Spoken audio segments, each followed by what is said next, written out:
Welcome to the Base 10 instructional on how to install your Baja Designs Squadron Sport lights onto your 2021 or newer Bronco. This video is for those of you that have the upfitter option with the switches that are above the dashboard in the Bronco. So let's get started. So for this job, there's going to be a certain amount of tools and equipment you need to have. A pair of pliers, some electrical tape. This is a specialized plastic prying tool, something that won't scratch. A basic knife. You're going to need some kind of ratchet, probably 1/4 inch drive. That will work for most of what you need to do, but it depends on what your sockets are that you're going to use for this. I have a number of things that are both 3/8 and 1/4 drive. First off, this is a Torx bit. This one is a T25. I'm not sure if you can see that or not, but that is one of the things you will need for this. Then we have a T30 Torx bit. Now for me, I have a 3/8 drive for that. So with that being the case, I am also going to be using an adapter that goes from the 1/4 inch to the 3/8. That will be plenty sufficient because nothing we're doing is going to apply that much torque that 1/4 inch drive can't handle it. Now, you will also need an 8mm socket. It doesn't matter what size it is as long as the drive mechanism will work for it. This is just for using the ground clamp. Basically, there's a ground on the wiring harness, and you need to loosen up a bolt on the firewall for that ground clamp to go on. There's also a 4mm Allen wrench drive. Now, if you have an Allen wrench that works for it, great, just use that. Now, I do have just an Allen wrench of this size. This is a 2.5mm. Now, I don't have any drive mechanisms that are that small, so just a standard Allen wrench that's 2.5mm. This is actually just to change out the lenses on the light assemblies. And the last piece you'll need is a 10mm wrench. Now beyond that, it's always helpful to have things like additional lighting, whether it be a headlamp or any number of other lighting options to be able to see what you're looking at. If you're going to do any kind of wire soldering or using butt crimps or heat shrink connectors, you're going to need fuel and that kind of thing for those heat shrink mechanisms or for melting solder.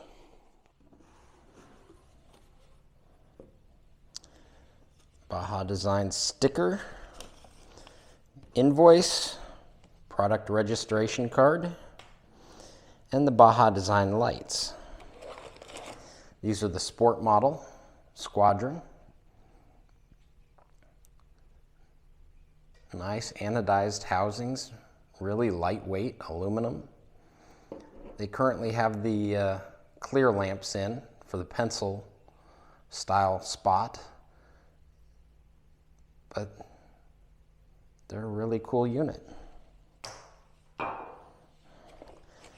It is noteworthy they have these really nice connections on them from the factory. The connections back here seem really rigid, really durable.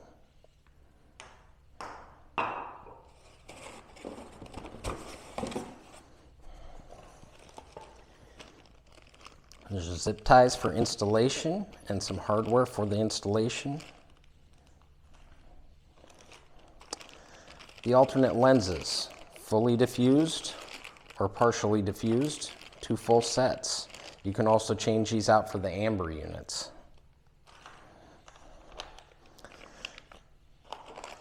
These are the mounting plates. Now, a lot of other light companies don't offer this kind of detail where you get really nice mounting plates. This is the wiring harness that connects directly into your vehicle system. In our case, it's the upfitter lighting system.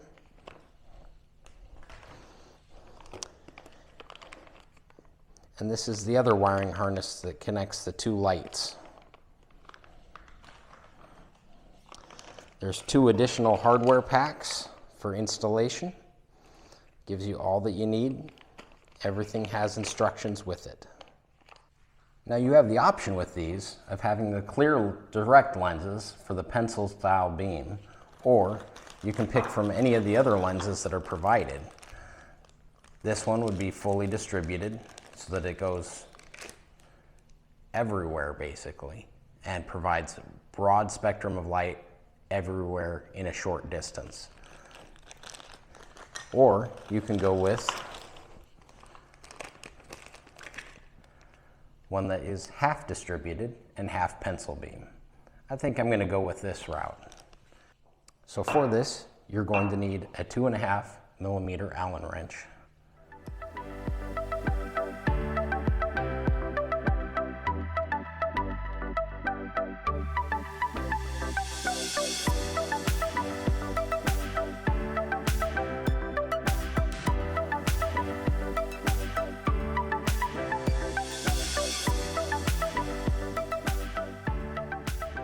And if you happen to find that the Loctite that is on these screws has come off or is wearing thin, feel free to put just the slightest amount of blue Loctite on, just to make sure you're achieving a good clamp force that's not going to back out.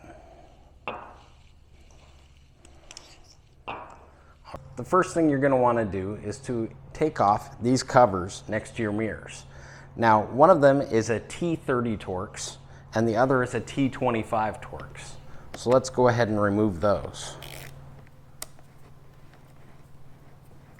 I know, I'm just trying to center you more.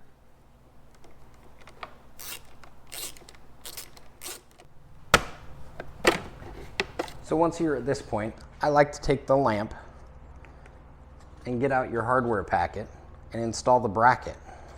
You want to make sure and use the hardware as it dictates in here, using the screw, the washer in the respective places that they're indicating. Otherwise, you could have some hardware issues. So for installing the brackets on these, you want to take the bracket, make sure it's pointing forward relative to the light. Now this can be a little bit tricky because what you have to do is you have to slide the washer between the housing and the bracket. And then you want to install the bolt through the bracket, through the washer, and thread it on. Now do be aware that the thread locker that's on there is pretty tough stuff and you may have to really turn it, but make sure you turn it in by hand first so that you don't strip any threads. I want to trim just a little bit of this material here.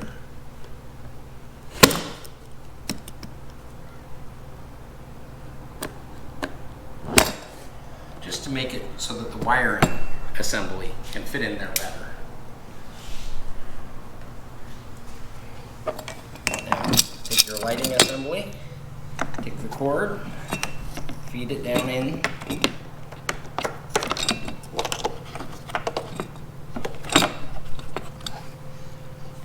Make sure the wire's in there in the right position and give yourself plenty of slack in the line for the lamp for positioning.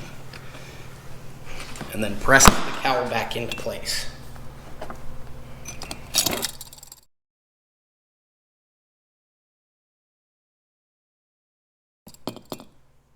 At this point, you want to take the cowling that you removed earlier, reinstall it, making sure all the clips are put back into the place. Snap it into place. And now we're going to get the mount for the lighting assembly. You're going to want to grab the bag that has the zip ties because it has the mounting tape in it, and get the mount that you need for it as well. Take your mounting plate, make sure the curved end goes towards the front, kind of mock assemble it just to make sure you're in the right place.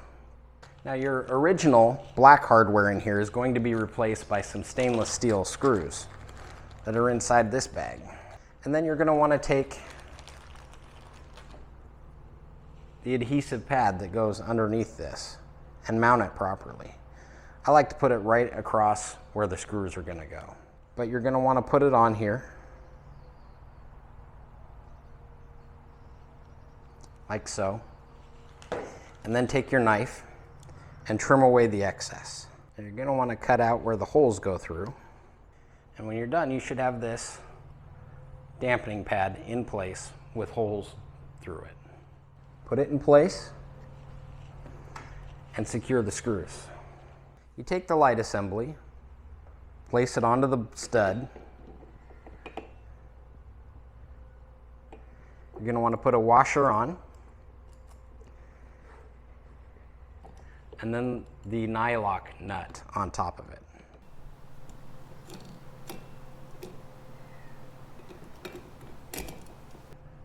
Once the lights are installed and you have the plugs accessible in the corner of the engine compartment, you want to take the splitter harness that's provided,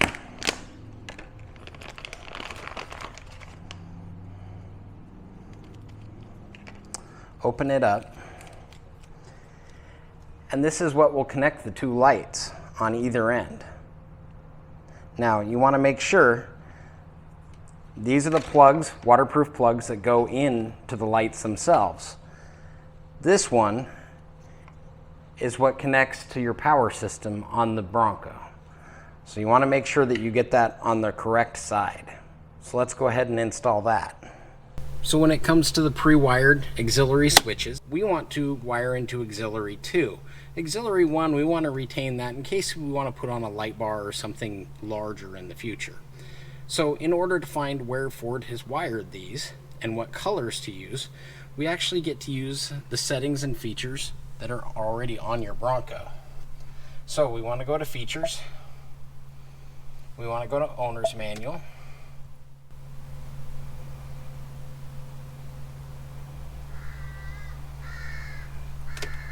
let's go to search,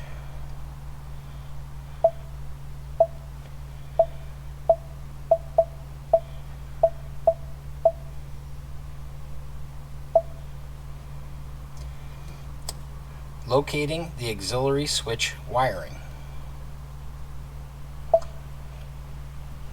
And you're going to see that there are several places throughout the vehicle in order to find them. Now the ones that we want to use are handily wired right up in front of the driver's seat. So let's go back and let's identify it. So with the power distribution box, it shows immediately these 6 auxiliary switches. We want to use auxiliary 2, which is green and brown. It's a 1.5 millimeter and 15 amp. Auxiliary 1 is a 30 amp, and all the rest are 10 amp fuses. So for our power load, it makes sense to use auxiliary 2 and leave auxiliary 1 for any heavy loads that we may have in the future. Up here on the driver's side, you're going to find there's a wiring loom that has all these leads coming off of it. Now as we saw on the screen, the green with the brown stripe is the one to auxiliary 2. That's the one we're going to want to use. There's also the ground post here that we want to tie into as well. Now this is the lead for your lighting system. Here's the ground and here's the power lead. So what you want to do with that is place it over it like so. And then close it over the top of it.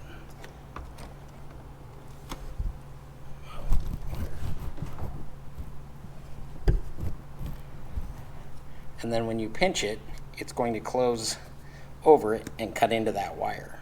Now this will do you for short-term use. I would strongly suggest wiring in with a soldered connection right here. And then you just take and you hook the ground onto this connection. We'll take that bolt out and we'll slide it underneath. And then we're going to take the connector loom that connects the two lights together and the power loom, and we're going to clip them together.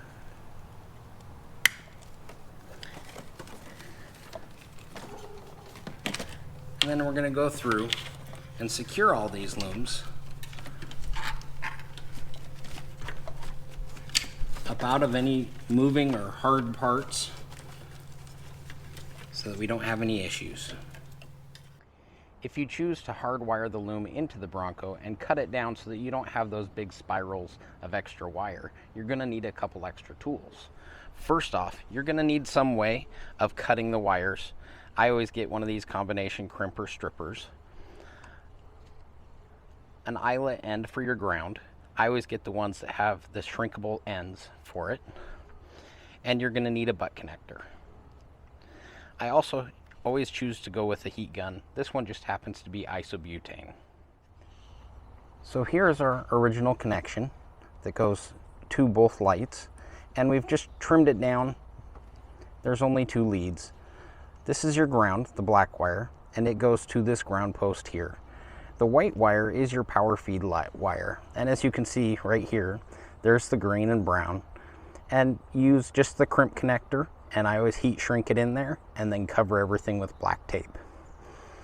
That will make it a much more secure connection, and one that is simpler, and you don't have the big bundle of cord and wires in here as well.